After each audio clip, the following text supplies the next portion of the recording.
जब आप इस तरह की फिल्म्स देखते हैं जो बहुत इन्फॉर्मेटिव होती है तो ये डेफिनेटली आपको एक बहुत ही सैडेंड इमोशन के साथ आपको फ्री करती है। मूवी में ये सब चीज़ें दिखाई गई है जो कि मैं तो जब दूर बैठ के ये सोच सकती हूँ कि कितना बुरा हो सकता है, तो जो वहाँ झेल रहे हैं उनके साथ क्या होता होगा। मतलब हम लोग सोचते हैं कि टेररिस्ट ओनली इंडिया से बाहर के होते हैं, but most of the dangerous terrorist जो हैं वो इंडिया के अंदर है। लड़ाकू लोग हैं जो हमारे लिए, देश के लिए मर मिटने को तैयार हैं, उन लोगों के लिए कहीं ना कहीं गड्ढे खोद रहे हैं। ऐसे सच से इस देश का सामना कराया है जो लोगों के सामने छुपाया जाता है। जिस तरीके से यहाँ उसका चित्रण किया गया है उसको देखकर लगता है कि वहाँ कितनी अपनी लोगों की हत्याएं होती हैं। आप सभी ने आतंकवाद के बारे में तो काफी बार सुना होगा, लेकिन शायद ही आपने लाल आतंकवाद का नाम भी सुना हो। बस यही बताने के लिए एक हाल ही में मूवी आई है जिसका नाम है बस्तर द नक्सल स्टोरी। इसकी जब स्क्रीनिंग की गई डीवी मॉल के सिनेपोलिस में, तो वहां पर कई लोग इसे देखने के लिए मौजूद रहे। और जब आयुध मीडिया की टीम ने इन लोगों से इस मूवी का रिव्यू पूछा, तो आइए देखते हैं उन्होंने क्या कहा।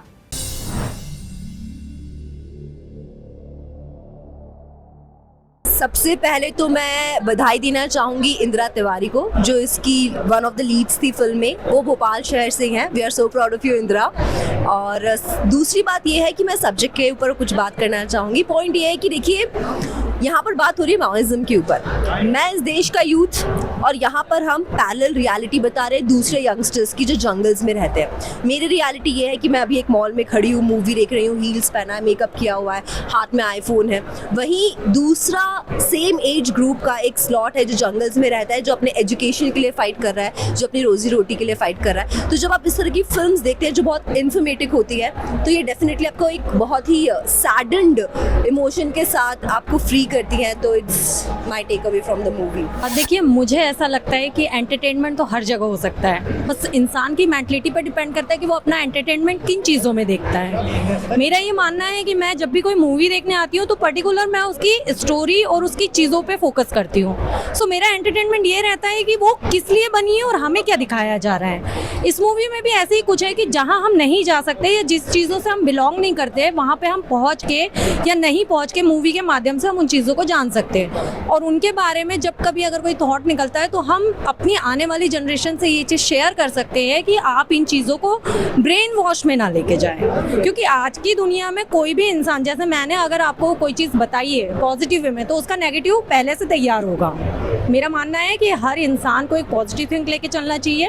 और लाइफ में जहाँ पे ये सब चीज़ें चल रही है वहाँ की दुर्दशा तो बहुत ही बुरी होगी, क्योंकि मूवी में ये सब चीज़ें दिखाई गई है जो कि मैं तो जब दूर बैठ के ये सोच सकती हूँ कि कितना बुरा हो सकता है, तो जो वहाँ झेल रहे हैं उनके साथ क्या होता होगा। तो एक बार कहीं ना कहीं आने वाली जनरेशन को किसी भी चीज़ को करने से पहले 100 बार सोचना चाहिए कि क्या ये करने से हमारा फ्यूचर ब्राइट है। अगर है तो बिल्कुल आप सही जा रहे हो। तो मानसी, कैसी लगी आपको ये Buxar the Naxal story? Story बहुत ही ज़्यादा अमेजिंग थी और उसमें जितनी भी चीज़ें दिखाई हैं वो बहुत ही ज़्यादा खतरनाक थी। अभी भी मेरे को गूज़बम्स आ रहे हैं। मतलब ये एक रियल बेस्ड स्टोरी है, जिन पे बीती है उनका क्या हाल हुआ होगा। हमें तो सिर्फ अभी ऑब्जर्व किया है बैठ के कि ये सब चीज़ें हुई थी। और ये सही बात है कि आतंकवाद जो बाहर है वो तो है ही है, बट जो अंदर है वो ज़्यादा डेंजरस है। धन्यवाद। आपका क्या नाम है? आयुषी शर्मा। तो आयुषी, आपको क्या लगता है इस मूवी को देख करके कि लाल आतंकवाद क्या है? एक्चुअली ये सब इंडिया के अंदर ही हो रहा है। मतलब ये जो अंदर जो, मतलब हम लोग सोचते हैं कि टेररिस्ट ओनली इंडिया से बाहर के होते हैं, but most of the dangerous terrorist जो हैं वो इंडिया के अंदर है, जो हम में से ही कुछ भी हो सकते हैं। जो लोग, जो पत्रकार होते हैं, जो पॉलिटिशियन होते हैं, ये जब जो लोग इन सबको बढ़ावा देते हैं, हमें उनके खिलाफ कुछ एक्शन लेने चाहिए। तो आपको क्या लगता है, लोगों को ये मूवी देखनी चाहिए? Yes, we have to watch it. Actually youth को, मोस्टली यूथ को ये मूवी देखनी चाहिए, क्योंकि आजकल लोग यूथ को काफ़ी ज़्यादा डिस्ट्रैक्ट करते हैं, जो हमारा मेन जो चीज़ है उससे डिस्ट्रैक्ट करते हैं। सर, आपका क्या नाम है? आशीष नागर। तो आशीष जी, आपको क्या लगता है द बक्सर स्टोरी है ये एक तरीके से कैसी रहेगी लोगों को देखने के लिए? लोगों को देखने के लिए बहुत ही इंटरेस्टिंग भी रहेगी। और दूसरी बात ये भी रहेगा इस मूवी में कि इस मूवी में जो नक्सलवाद है, नक्सलवाद बाहर से ज़्यादा अंदर फैला हुआ है। बाहरी तो फंडिंग जो होती है उसके थ्रू ये नक्सलवाद ज़्यादा बढ़ रहा है। हमें और हमारे समाज को, राष्ट्र के लिए हम इस मूवी को ज़रूर देखना चाहिए और जो लाल आतंकवाद है इसको समझना चाहिए क्या है और इसका पुरजोर करके विरोध करना चाहिए। ये मूवी ज़रूर देखनी चाहिए। इतिहास दोहराया है, वही हाल हुआ है जो जयचंदों के कारण पृथ्वीराज का हुआ था। यही हो रहा है बार बार कि हमारे अंदर के जो लोग हैं वो कहीं ना कहीं हमारे जो लड़ाकू लोग हैं जो हमारे लिए देश के लिए मर मिटने को तैयार हैं, उन लोगों के लिए कहीं ना कहीं गड्ढे खोद रहे हैं। तो ये हमें देखना पड़ेगा और ये हमको भी विचार करना पड़ेगा कि आज तक तो सरकार ने हमें दिया है या देश ने हमें दिया है, मगर अब हमारी जनता की बारी है कि अब हम क्या दे सकते हैं। हम सिर्फ ये दे सकते हैं कि हम अपनी जागरूकता अगर सरकार को या पुलिस के माध्यम से आगे पहुंचाएंगे तो निश्चित तौर पे जो इस तरह के नक्सलाइट हैं या और भी लोग हैं इसमें कमी आएगी और देश को जो उन्नति के इसमें ये विघ्न बने हुए हैं ये कहीं ना कहीं ख़त्म होंगे इन सब में। बिल्कुल ये फिल्म देखनी चाहिए। और मैं कहना चाहता हूँ इस फिल्म में एक आखिरी डायलॉग है, अदा शर्मा ने वो डायलॉग दिया है दम। मैं कहता हूँ आप में अगर दम है तो इस फिल्म को देखिए। और मैं सुदीप सेन को सैल्यूट करता हूँ कि उन्होंने ऐसे सच से इस देश का सामना कराया है जो लोगों के सामने छुपाया जाता है। जैसे उसमें दिखाया है कैसे इंटेलेक्चुअल्स नक्सलियों का समर्थन करते थे, माओवादियों की ढाल बन करके खड़े होते हैं। माओवादियों की क्रूरता, माओवादियों के पीछे जो ताकतें हैं उन सब को देखने का अवसर इस फिल्म में मिलेगा। ये फिल्म एक माइलस्टोन है सिनेमा में। ये फिल्म सबको देखनी चाहिए जो देश के साथ प्यार करते हैं। ये मूवी कैसे मतलब कि लोगों के लिए खास रहने वाली और उनको देखनी चाहिए या नहीं? देखिए मूवी बहुत अच्छी बनाई है और सभी लोगों को इस मूवी को देखना चाहिए, क्योंकि नक्सलवाद के बारे में सबने पेपर में तो बहुत पढ़ा है, टीवी पे भी बहुत देखा है, लेकिन जिस तरीके से यहाँ उसका चित्रण किया गया है उसको देखकर लगता है कि वहाँ कितनी अपनी लोगों की हत्याएं होती हैं, निरपराध लोगों को मारा जाता है। गाँव में बच्चों तक को भी जिसमें दिखाया है उस हिसाब से देखा जाए तो बच्चों तक का उसमें वो होता है।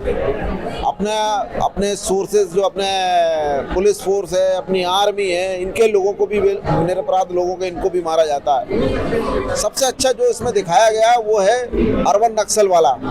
जो पत्रकार हैं या जो बाकी के जो लोग हैं, पढ़े लिखे लोग हैं, डॉक्टर हैं, जो सरकार से संबद्ध लोग हैं, वो लोग भी इसमें इन्वॉल्व हैं और उन लोगों के कारण जो सूचना इधर से उधर होती हैं उसके कारण ये नक्सलवाद और ज़्यादा पनपता है। 30-40 आपको क्या लगता है कि ये जो मूवी है एक तरीके से कोई मनगढ़ंत है या फिर सच में एक हकीकत को दिखा रही है?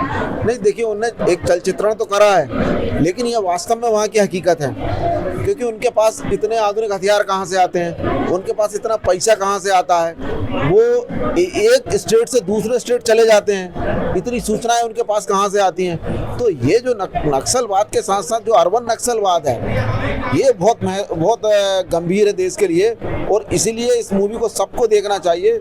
हमें इस मूवी में ये दिखाया गया है कि कम्युनिस्ट पार्टी कैसे सरकार से गरीब लोगों को, गांव के लोगों को अलग साइड करती है, सरकारी योजनाएं उन तक नहीं पहुंच। लेकिन मूवी में इस तरह से भी दिखाया है कि किस तरह से वो इस चीज को करने के लिए हिंसा का प्रयोग करते हैं, जिसमें वो जिन लोगों की मदद करने की बात करें उन्हीं को काट कर फेंक देते हैं। बिल्कुल देखिए मूवी में दिखाया गया है कि जो सरकार के सपोर्ट है, देखिए जो उनके फेवर में नहीं है उन व्यक्तियों को डराने के लिए वो इस्तेमाल करते हैं हथियारों का। अगर एक व्यक्ति डरेगा तो बाकी लोग उनके सपोर्ट में आ जाएंगे।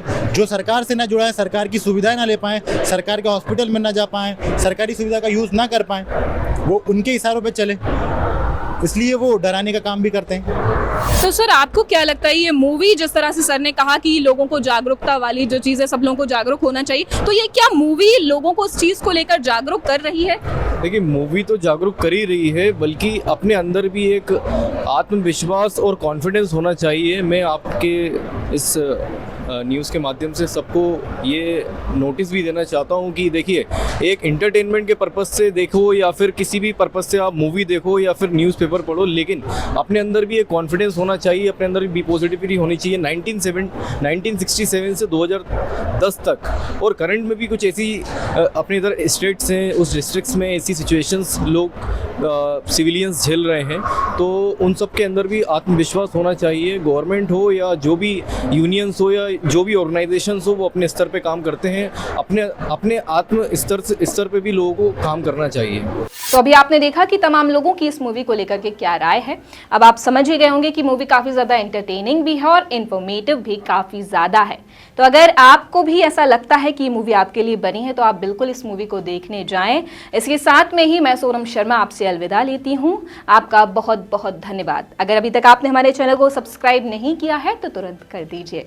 आयुध इंस्टाग्राम, फेसबुक और ट्विटर पर भी मौजूद है। अगर अभी तक आपने वहाँ उसे फॉलो ना किया हो तो तुरंत कर दीजिए। आपका बहुत बहुत धन्यवाद। लगातार जुड़े रहने के लिए आयुध को सब्सक्राइब जरूर करें।